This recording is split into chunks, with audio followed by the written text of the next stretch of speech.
अस्सलामुअलैकुम, मैं हूँ आपकी teacher doctor Fauzia anatomy physiology lecture के साथ। आज हम ब्लड का पार्ट 9 पढ़ेंगे और इसमें मैं आपको पढ़ाऊँगी एनीमिया की टाइप्स के बारे में। लास्ट टाइम मैंने आपको क्लासिफिकेशन करवा दी थी एनीमिया की। आज मैं आपको एनीमिया की टाइप करवाऊँगी जिसका नेम है एप्लास्टिक एनीमिया और पेज नंबर है 59 पे।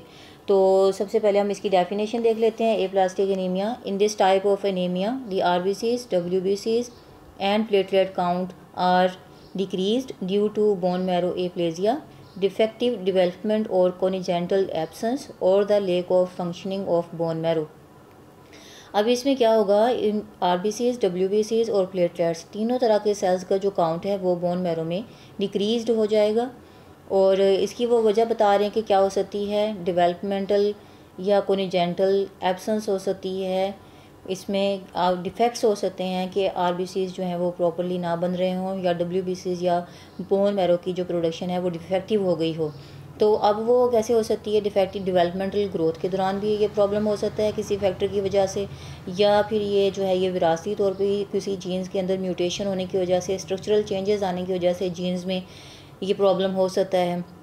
या फिर जो है lake of functioning of bone marrow, या फिर जो बोन मैरो है वो प्रॉपर फंक्शन नहीं कर रही। इसमें हो सकता है कि न्यूट्रिशन की कमी हो सकती है, विटामिन्स की कमी हो सकती है, या इसको जो है वो प्रॉपर हार्मोन्स की अवेलेबिलिटी नहीं है, जो कि जैसे कि रिथ्रोपोइटिन हो सकता है जो किडनी से आ सकता है, कि अगर किडनी डिसऑर्डर हो जाता है, रिथ्रोपोइटिन नहीं आता बोन मैरो में, तो बोन मैरो जो है वो RBCs नहीं बनवा सकती।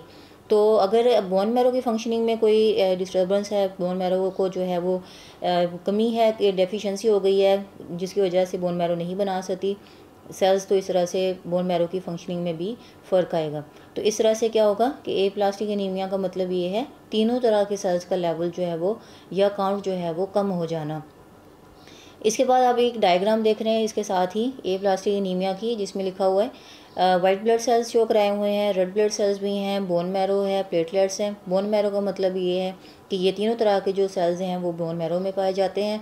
और लास्ट टाइम जो है यही डायग्राम आई हुई थी, और ये डायग्राम जो है वो पूछी हुई थी कि ये एप्लास्टिक एनीमिया की टाइप है या ये मेगलोब्लास्टिक एनीमिया में आता है, थैलेसीमिया में आता है, ये कौन से एनीमिया की टाइप में ये डायग्राम आती है।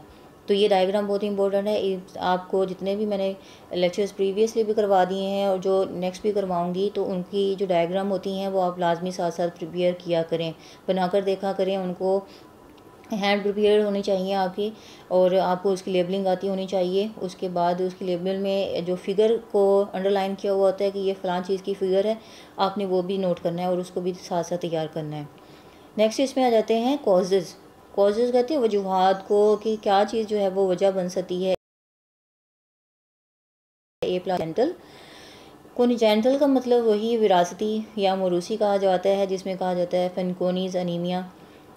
फिनकोनीज अनीमिया जो है ये बोन मैरो का डिसऑर्डर है। बोन मैरो जो है RBCs की प्रोडक्शन को उसकी ज़रूरत के मुताबिक जो बनाने होते हैं सेल्स कमी कर देती है। और इसमें क्या होता है कि फिनकोनी अनीमिया में क्या है कि अगर ये जेनेटिक डिसऑर्डर है, इसका मतलब है इसमें FA जीन्स होते हैं जो कि बोन मैरो के अंदर जो है वो प्रॉपर फंक्शन कराते हुए RBCs की प्रोडक्शन करवा रहे होते हैं। और इसमें क्या होगा कि FA जीन्स की जो है वो म्यूटेशन हो जाएगी, और इन जीन्स में म्यूटेशन होने की वजह से, मतलब इनके स्ट्रक्चर चेंज होने की वजह से जो है ये सेल्स जो है वो प्रॉपर जो है वो नहीं बन सकेंगे, और इम्पेयर्ड हो जाएंगे सेल्स की प्रोडक्शन, और इस वजह से जो है बोन मैरो के अंदर जो है सेल्स की कमी हो जाएगी। एक्वायर्ड में क्या आता है, सेकेंडरी एप्लास्टिक एनीमिया है। अब इसमें क्या होता है कि ये लिया हुआ होता है, कि मतलब आपको किसी से जो है वो इन्फेक्शन की सूरत में या ड्रग्स की शक्ल में जो है वो आपने इसको किसी दूसरे पर्सन से जो है वो लिया है, और या आपने किसी इन्फेक्टेड चीज़ की वजह से जो है ये आपको बीमारी जो है वो आप में ट्रांसफ़र हुई है, तो हम इसको एक्वायर्ड का नाम देते हैं। ये एक्वायर्ड भी पूछा जा चुका है कि एक्वायर्ड जो है वो कौन सी टाइप के एनीमिया में आता है, तो एक्वायर्ड जो है वो एप्लास्टिक एनीमिया की टाइप है। रेडिएशंस आ जाता है, hazards of atomic energy and x-rays etcetera. और नुकसानात होते हैं, हेजर्ड्स कहा जाता है नुकसान को, हार्मफुल चीज़ के लिए वर्ड यूज़ किया जाता है। एटॉमिक एनर्जी एंड एक्सरेज वगैरह जो होते हैं ये भी बोन मैरो को डैमेज कर देते हैं, और इसकी वजह से जो है हमारे खून के अंदर जो है वो सेल्स की कमी हो सकती है। नेक्स्ट आ जाता है पेज नंबर 60 पे आ जाता है। फिर आ जाते हैं फोर्थ टाइप इसकी आती है केमिकल्स की, बेंजीन एंड रिलेटेड कंपाउंड्स। अब बेंजीन और रिलेटेड कंपाउंड्स जो हैं ये हम इंटेंशनली भी इनटेक कर सकते हैं, ये हमारा एक्सीडेंटल तरीके से भी इनसे एक्सपोजर हो सकता है, या फिर जो है हम इसको जो है किसी तरीके से हमने इनटेक कर लिया है। और इसकी एग्जांपल्स मैं बता दूं कि बेंजीन हमारी रोज़मर्रा बहुत सारी चीज़ों के अंदर जो है वो मौजूद होती है, जैसे ये नेल पेंट्स हो गए, नेल पॉलिश हो गई, जैसे हमारी जो क्लीनिंग के लिए जो हम एजेंट्स यूज़ करते हैं, घर को साफ़ करने के लिए जो क्लीनिंग एजेंट्स होते हैं, उसके अलावा जो है इसमें पेंट्स हो सकते हैं, जो हम लोग घरों में पेंट्स वगैरह करते हैं, और भी इस तरह से बहुत सारी चीज़ें, कैरोसिन हो सकती है इसमें आ जाती है। तो ऐसी चीज़ें जो घर में मौजूद हैं, हमारे रोज़मर्रा इस्तेमाल में हैं और उनके अंदर बेंजीन स्ट्रक्चर मौजूद है, तो वो हमारे लिए जो है वो इंटेंशनली अनइंटेंशनली एक्सीडेंटली अगर हमारा उनसे एक्सपोजर हो जाता है तो वो हमारे बॉडी में जो है वो नुकसान करती हैं, हमारे लिए हार्मफुल होती हैं। और हमारे उसकी वजह से क्या होता है कि फिर हमें ब्लड डिसऑर्डर होना शुरू हो जाते हैं, खून की कमी हो जाती है और हमारे खून को जाके जो है ये नुकसान पहुँचाते हैं, ये जो केमिकल्स होते हैं। ड्रग्स में आ जाता है क्लोरमफेनिकोल है, और क्लोरमफेनिकोल के बारे में बता दूं कि ये एक एंटीबायोटिक है और इसको जो है यूज़ किया जाता है डिफरेंट पर्पसेस के लिए। ये आंखों में कंजक्टिवाइटिस हो जाए, मतलब आंखों के अंदर इन्फ्लेमेशन हो जाए, तो उसमें एज ऑइंटमेंट यूज़ होती है।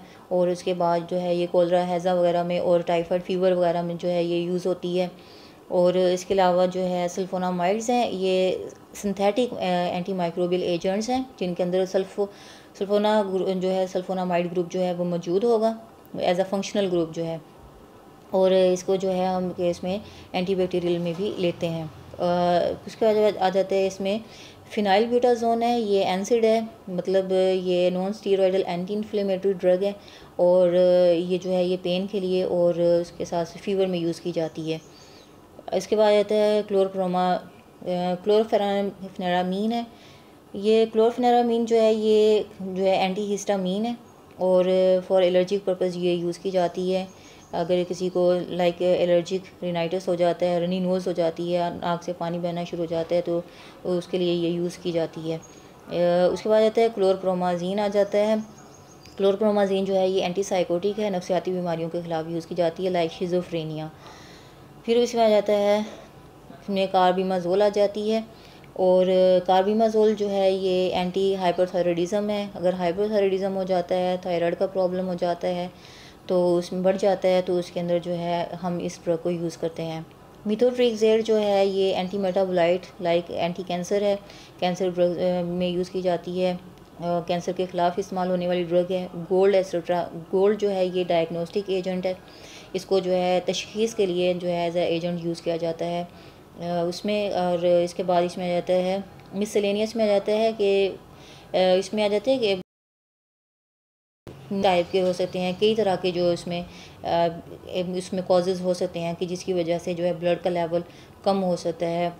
तो इसमें प्रेगनेंसी आ जाती है, ट्यूबरक्लोसिस आ जाती है। आपको पता है प्रेगनेंसी के दौरान भी जो है ब्लड की कमी होती है, ट्यूबरक्लोसिस है। इसमें टीबी जब हो जाती है तो इसमें भी ब्लड लॉस होता है, खून की कमी हो जाती है। Low socio economic and educational status, अब इसमें लो सोशियो इकोनॉमिक का मतलब ये है कि आपका सोशली जो है आप माशरे में रहते हुए आपका जो इकोनॉमिक स्टेटस है, मतलब आपका जो इसमें सिंपली कह दूँ कि खाने पीने का और जो आपका इसमें कह लें माली जो हालत है वो आपकी पुअर है, जिसकी वजह से आपकी खुराक पूरी नहीं हो रही, आप लीन है, कमज़ोर हैं और इस वजह से जो है आपको प्रॉपर नहीं मिल रहा खुराक जो है, या आपका सोशल स्टेटस जो है वो नॉर्मल नहीं है, तो इस वजह से भी आपको ये खून की कमी हो सकती है। एंड एजुकेशनल स्टेटस, और अगर आप पढ़े लिखे नहीं हैं, आप चीज़ों के बारे में जो है डिफ्रेंशिएट नहीं कर सकते कि कौन सी चीज़ जो है वो आपके लिए बेहतर है, कौन सी नुकसानदेह है, तो उस वजह से भी जो है वो आपके लिए ये फैक्टर भी लाजमी हो सकता है कि ये कॉजेज़ बन जाए या कॉजेज़ में शामिल हो जाए। तो इस तरह से ये सारे जो एजेंट्स हैं ये एप्लास्टिक एनीमिया में आते हैं, ये किसी न किसी तरह से ब्लड के किसी भी टाइप के सेल्स के जो है वो लेवल को कम कर सकते हैं। नेक्स्ट 60 पेज पे ये आ जाता है क्लिनिकल फीचर्स हैं कि आपको क्लिनिकल पिक्चर क्या नज़र आती है जब एप्लास्टिक एनीमिया होता है, तो कौन कौन सी सिम्टम्स जो होती हैं वो अपीयर होना स्टार्ट हो जाती हैं। तो क्लिनिकल फीचर्स में आ जाता है clinically a patient has progressive anaemia due to decrease RBCs, count, और वो कह रहे हैं कि अगर एक पेशेंट में एनीमिया हो जाता है और हमें पता है कि एनीमिया हो चुका है और वो आरबीसीज़ के काउंट के डिक्रीज़ होने की वजह से हुआ है, तो हमें कौन से सिम्टम्स उसमें नज़र आएंगे। इसमें आ जाएगा हेमोरेज होगी, स्पॉट्स, हेमोरेजिक स्पॉट्स होंगे इन द स्किन। आपको आपकी स्किन के ऊपर जो है ना वो स्पॉट्स नज़र आना शुरू हो जाएंगे। रेड रेड से स्पॉट्स होते हैं, स्किन पे अपीयर होना शुरू हो जाते हैं। The skin and mucus membrane, और म्यूकस मेम्ब्रेन में आप देखेंगे जैसे आपके अगर आप मुंह की म्यूकोज़ा को जो है अंदर से, चीक्स के अंदर वाली साइड से जो है अगर आप ओरली देखें तो उसमें जैसे छाले से बने हुए होते हैं, गोल गोल से सर्कल से बने हुए होते हैं। तो इस तरह से वो आपको स्पॉट्स से नज़र आना शुरू हो जाएंगे म्यूकोज़ा में, including bleeding from gums and epistaxis. और उसके बाद अगर आपके मसूड़ों से खून निकलना शुरू हो जाता है, एपिस्टेक्सिस अगर आपके नाक से जो है खून बहना शुरू हो जाता है, तो इसमें क्या होगा कि आपको ये प्रॉब्लम स्टार्ट हो चुका है एनीमिया का ड्यू टू। और वो कह रहे हैं कि अगर आपको इसमें से ब्लीडिंग स्टार्ट हो जाती है गम्स में से और एपिस्टेक्सिस में से, तो फिर ये कौन सा इसमें आ जाएगा, ड्यू टू थ्रोम्बोसाइटोपिनिया। तो कह रहे हैं कि ये किस वजह से होगा। ब्लीडिंग, आपको पता है कि ब्लीडिंग को कंट्रोल करने के लिए हमारी बॉडी के अंदर कौन से सेल्स होते हैं, प्लेटलेट्स।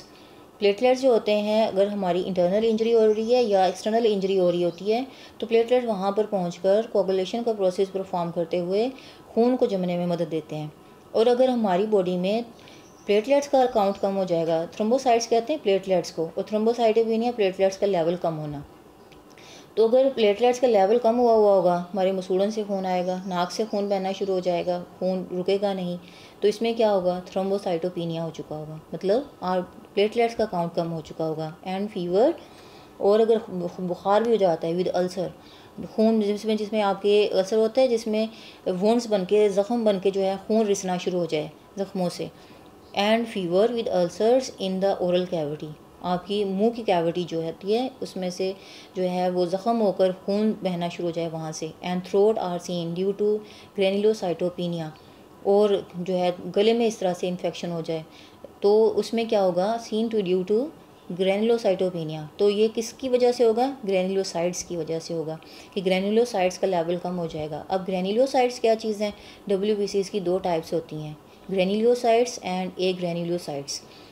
ग्रेनुलोसाइट्स में क्या होगा कि हमें साइटोप्लाज्म में, मतलब WBCs की टाइप जो ग्रेनुलोसाइट है उनके साइटोप्लाज्म के अंदर हमें ग्रेन्यूल्स नज़र आते हैं। वो ग्रेन्यूल किस चीज़ के होते हैं, वो सैक्स होते हैं, थैलियाँ होती हैं, छोटे छोटे पाउच होते हैं जिनके अंदर इंजाइम्स पैक होते हैं। वो इंजाइम्स इन्फेक्शन के ख़िलाफ़ काम करते हैं। अगर ग्रेनुलोसाइट्स कम हो जाएंगे तो उनके अंदर वो इंजाइम्स भी कम हो जाएंगे। अगर वो इंजाइम्स कम हो जाएंगे तो वो इन्फेक्शन के ख़िलाफ़ काम नहीं कर सकेंगे, हमारी ब्लड के अंदर जो है इन्फेक्शन होगा और उसकी वजह से क्या होगा कि हमें एनीमिया हो सकता है। तो ये तो थे क्लिनिकल फीचर्स कि हमें क्लिनिकली क्या क्या सिम्टम्स नज़र आती हैं। फिर उसके बाद आता है treatment. This type of anaemia is treated with या treated by bone marrow transplantation, क्योंकि हमारी बोन मैरो में तीनों तरह का लेवल जो है इसमें कम हो रहा है। तो बेहतर ऑप्शन जो होगा वो बोन मैरो ट्रांसप्लांटेशन होगा कि हम बोन मैरो ट्रांसप्लांटेशन करा लें कि जो हम किसी ऐसे नॉर्मल हेल्दी एडल्ट की जो है वो हेल्दी इंडिविजुअल की बोन मैरो जो है वो लेकर उसको ट्रांसप्लांट करें दूसरे ऐसे इन्फेक्टेड पर्सन को। उसके बाद आता है regular cell red cell concentration